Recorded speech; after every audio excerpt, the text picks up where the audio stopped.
Hello दोस्तों, आप सभी का बहुत बहुत नमस्कार।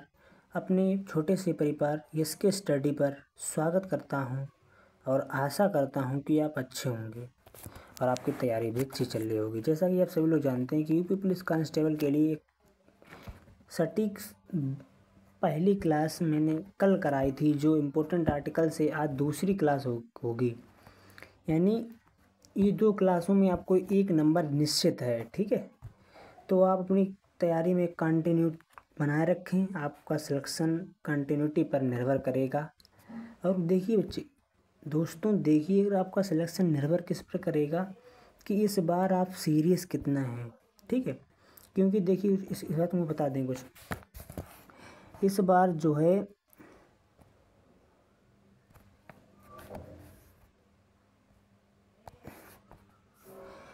देखिए इस बार जो लड़के कितने लिए गए थे, 1,80,000, ठीक है। 1,80,000 बच्चे लिए गए थे एग्ज़ाम के लिए।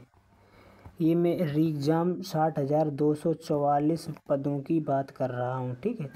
60,244 पदों की री एग्ज़ाम की बात कर रहा हूँ, ठीक है। यहाँ पर आपको एक आइडिया लगेगा कि कितनी मेहनत करनी पड़ेगी, ठीक है। 1,80,000 बच्चे पास किए गए। इसके बाद में जो है मेडिकल में कितने निकाले गए बच्चे, मेडिकल में बच्चे निकाले गए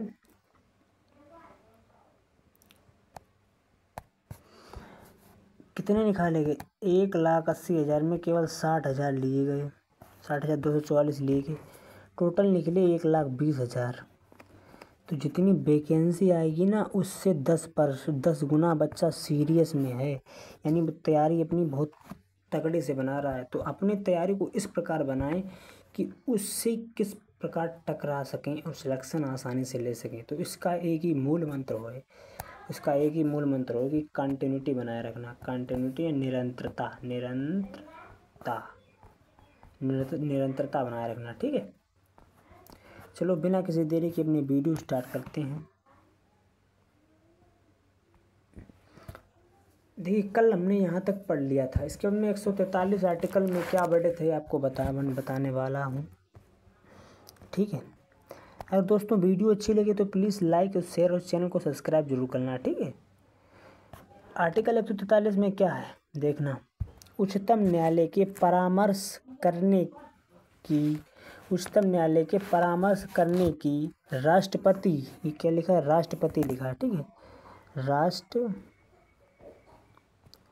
राष्ट्रपति की शक्ति है, उच्चतम न्यायालय से परामर्श करने की शक्ति है। यानी मतलब इसका यहाँ पर ये है कि उच्चतम न्यायालय से, जैसे नहीं, उच्चतम न्यायालय का मतलब का सुप्रीम कोर्ट। देखो पहले जिला जज होता है, इसके बाद में हाई कोर्ट होता है, फिर इसके बाद में सुप्रीम कोर्ट होता है, ठीक है। जिला, डिस्ट्रिक्ट, फिर एक राज्य का है, फिर एक देश का। तो इसमें सुप्रीम कोर्ट की बात हो रही है। यानी आर्टिकल 143 में साफ साफ ये बढ़े थे कि जो राष्ट्रपति है वो उच्चतम न्यायालय से परामर्श ले सकता है या सलाह ले सकता है। क्या ले सकता है? सलाह ले सकता है। क्या ले सकता है? सरल शब्दों में सलाह हो सकता है, ठीक है। अब बात करेंगे 148 आर्टिकल की। भारत का नियंत्रण एवं महालेखा परीक्षण। इसका मतलब क्या है? भारत का एक महालेखा परीक्षक होगा, यानी जो भारत का लेखा जोखा रखेगा, यानी कुल खर्चों के बारे में जो चर्चाएं और महालेखा जोखा रखेगा, वो आर्टिकल 148 में है। 153 में आर्टिकल में क्या, राज्यों का राज्यपाल एक होगा। 153 में अनुच्छेद 155 में राज्यपाल की नियुक्ति किस प्रकार होगी। आर्टिकल 156 में राज्यपाल के पदाविधि मतलब उसके पद की क्या क्या नियमावली है, ठीक है। चलो इसके बाद में आता है 157 आर्टिकल, राज्यपाल नियुक्त होने के लिए अर्हताएं यानी योग्यताएं। अर्हताएं का मतलब क्या है? योग्यताएं। राज्यपाल को नियुक्त होने के लिए क्या क्या योग्यताएं चाहिए, ठीक है। योग्यताएं, इसके में आर्टिकल 159, ठीक है। राज्यपाल द्वारा शपथ का या प्रतिज्ञान यानी राज्यपाल द्वारा शपथ ले सकते राज्यपाल। इसके अंदर आर्टिकल 163 में क्या है, राज्यपाल की सहायता से सलाह लेने के लिए मंत्रिपरिषद, सलाह लेने के लिए, ठीक है, लिए यहाँ लिखा है, सलाह लेने के लिए मंत्रिपरिषद। इसमें आर्टिकल 168 में क्या है, राज्यों के विधानमंडलों का गठन। राज्य में एक विधान, देखो राज्य में क्या होता है, विधानमंडल।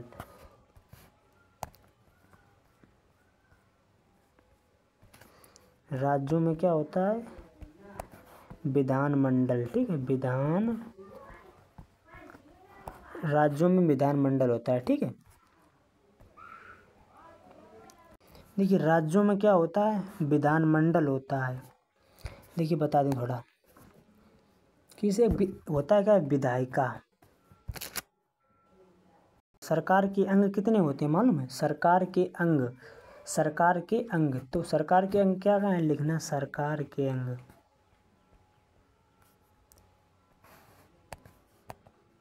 सरकार के अंग, सरकार के अंग यानी ऑर्गन्स ऑफ गवर्नमेंट। देखिए इसके 3 अंग होते हैं। नंबर 1 क्या होता है, विधायिका। नंबर टू क्या होता है, नंबर 2 होता है कार्यपालिका। नंबर 3 क्या होता है, न्यायपालिका। देखिए विधायिका, कार्यपालिका और न्यायपालिका सरकार के 3 अंग होते हैं, ठीक है। अब देखिए, अब इसमें विधायिका में क्या है, विधायिका का काम क्या होता है, विधायिका का काम क्या होता है, ये जानना इम्पोर्टेंट है। ठीक है, विधायिका का होता है कार्य यानी विधि का निर्माण, यानी लिखना विधि का निर्माण, विधायिका में विधि का निर्माण, कार्यपालिका में विधि का क्रियान्वयन, लिखना विधि का क्रियान्वयन। इसके में कार्यपालिका में क्या है, कार्यपालिका विधि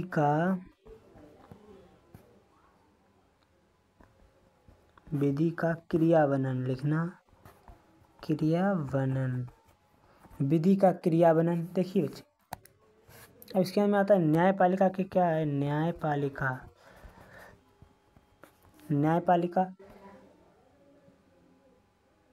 न्याय प्रदान करना, सरल शब्दों में लिखना न्याय प्रदान करना, ठीक है। तो आप तीनों के कार्य जान चुके हैं, तीनों के। सरकार के अंग कितने हैं, विधायिका, कार्यपालिका, न्यायपालिका। इसके में विधायिका का क्या काम है, विधि का निर्माण करना। इसमें कार्यपालिका का निर्माण, विधि का क्रियान्वयन। इसमें न्यायपालिका का विधि का न्याय प्रदान करना, ठीक है, न्याय प्रदान करना। उसके बाद में आता है सबसे पहले विधायिका में क्या होता है, केंद्र होता है और राज्य होता है। देखिए वहाँ पर ले चलेंगे जहाँ से हम सवाल बना था। देखिए विधायिका में क्या होता है, केंद्र होता है और राज्य होता है, ठीक है। विधायिका में केंद्र होता है, राज्य होता है। केंद्र में क्या होता है, केंद्र में लिखना है बच्चे, केंद्र में क्या होता है, केंद्र में क्या होता है, सांसद होती है। इसके अंदर राज्यसभा होती है। इसके अंदर लोकसभा होती है, ठीक है। सांसद केंद्र में क्या होता है, सांसद होती है, राज्यसभा होती है, लोकसभा होती है, ठीक है। इसे राज्यसभा को क्या कहते हैं, उच्च सदन, जिसे लिखना उच्च सदन कहते हैं। इसे क्या कहते हैं, इसे उच्च सदन। इसे लोकप्रिय सदन भी कहते हैं, इसे निम्न सदन कहते हैं। इसे क्या कहते हैं, इसे निम्न सदन कहते हैं, निम्न सदन।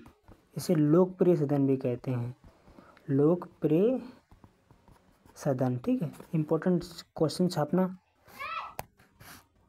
देखिए संसद का आर्टिकल क्या है, संसद का आर्टिकल है 79 आर्टिकल।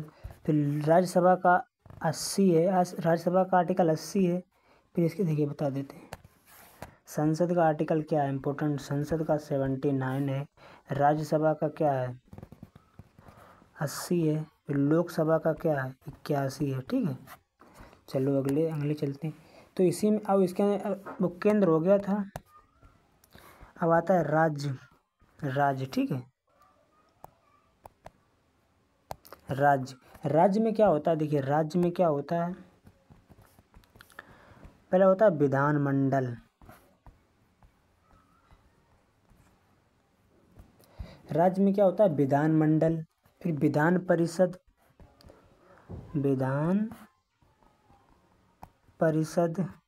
फिर इसके बाद में होता है विधानसभा। ठीक है, तो विधानमंडल यहाँ पर एक बड़े था विधानमंडल, देखिए क्वेश्चन में पढ़न था एक कि राज्यों का विधानमंडल का गठन। तो राज्य में क्या विधानमंडल, यही बताने की कोशिश कर रहा था कि राज्यों में क्या होता है, राज्यों में विधानमंडल होता है, बल्कि केंद्र में संसद होती है, लोकसभा और राज्यसभा।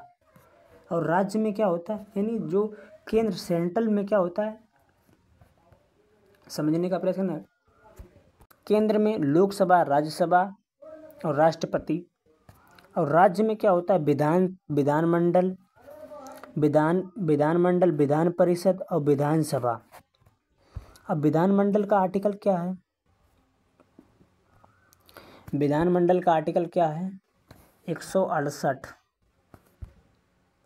और विधान परिषद का है 169, इसके अंदर विधानसभा का 170। अब यही क्वेश्चन वहाँ पर था, देखना तो बता देते हैं। अभी 168 में ही था, ठीक है 168 में ही था वर्णन।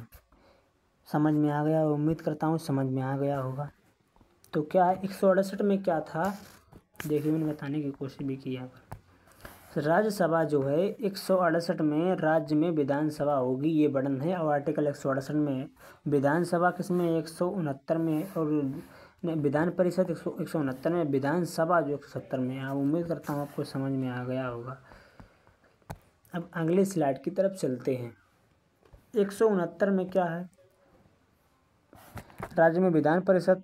178 में क्या, विधानसभा के अध्यक्ष क्या, अध्यक्ष और उपाध्यक्ष, विधानसभा के जो अध्यक्ष होंगे या उपाध्यक्ष 178 में।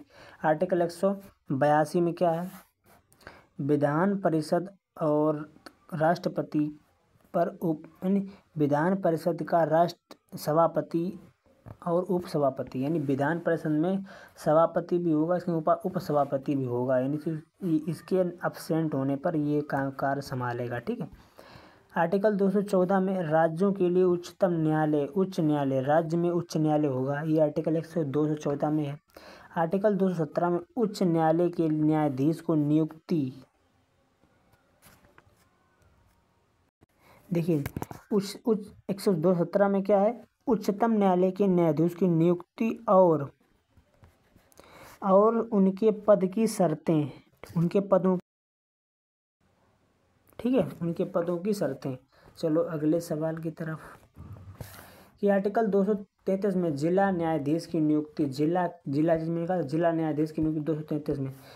243 का में ग्राम सभा का निर्माण है, इंपॉर्टेंट सवाल है, बनता है एग्जाम में। आर्टिकल 243 खा में पंचायतों का गठन है। आर्टिकल 243 था में नगर पालिकाओं का गठन है। आर्टिकल 244 में अनुसूचित जनजात क्षेत्रों का प्रशासन। ठीक है, चलो अगले स्लाइड की तरफ। आर्टिकल 262 में क्या है, अंतर्राज्यीय नदियों व नदी दूनों के अंतर्राष्ट्रीय नदियाँ दोनों जल संबंधित विवादों का निर्णय, यानी नदी संबंधित जो व्यक्ति, नदी के मतलब गंदगी नहीं फैलाना या मतलब उसकी जो सफाई, में आर्टिकल 262 में वर्णन है। ठीक, आर्टिकल 263 में क्या है, अंतर्राज्यीय परिषदों के संबंध में उपबंध। ठीक है, आर्टिकल 266 में भारत और राज्यों की संचिव विधियाँ, संचित विधियाँ और लोकलेख, संचित विधियाँ और लोकलेख। आर्टिकल 267 में क्या है? आकस्मिकता निधि, आकस्मिकता निधि, आकस्मिकता निधि।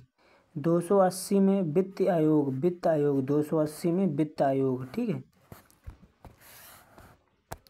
चलो इसके बाद में आते हैं अनुच्छेद 315 में संघ और राज्य के बीच लोक सेवा आयोग, यानी संघ और राज्य के बीच लोक सेवा आयोग, संघ और राज्य के लिए लोक सेवा, संघ और राज्य के लिए लोक सेवा आयोग। इसके आर्टिकल 329 में निर्वाचन संबंधित मामलों को न्यायालय के हस्तक्षेप का वर्जन, न्यायालय के न्यायाधीश को किसे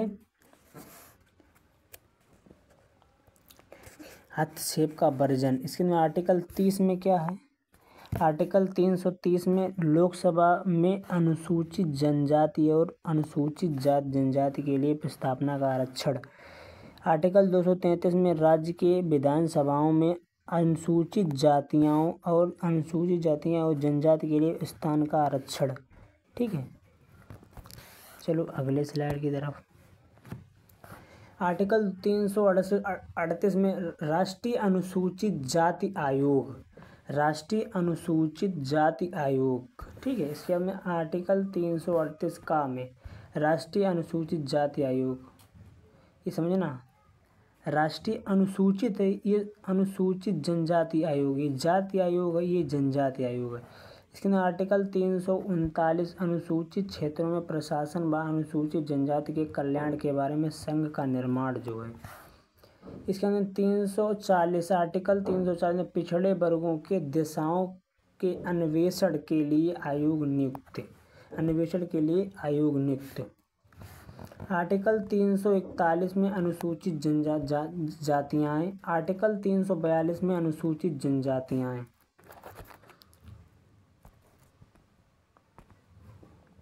इसके बाद में आता आर्टिकल 343 में संघ की राजभाषा, लिखना इम्पोर्टेंट ये है, संघ की राजभाषा। आर्टिकल 345 में राज्य की राजभाषा एवं राजभाषाएँ।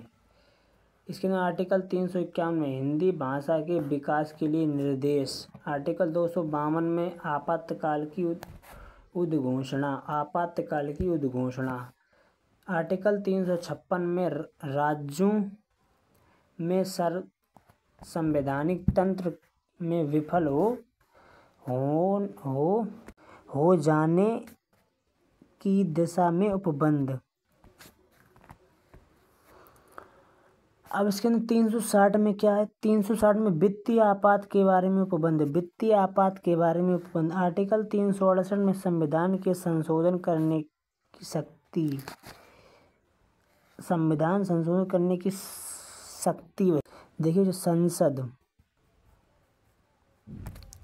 देखिए आर्टिकल 368 में और भाग किसमें, भाग लिखना, भाग 20 में और आर्टिकल 368 में कॉन्स्टिट्यूशन अमेंडमेंट यानी संविधान संशोधन।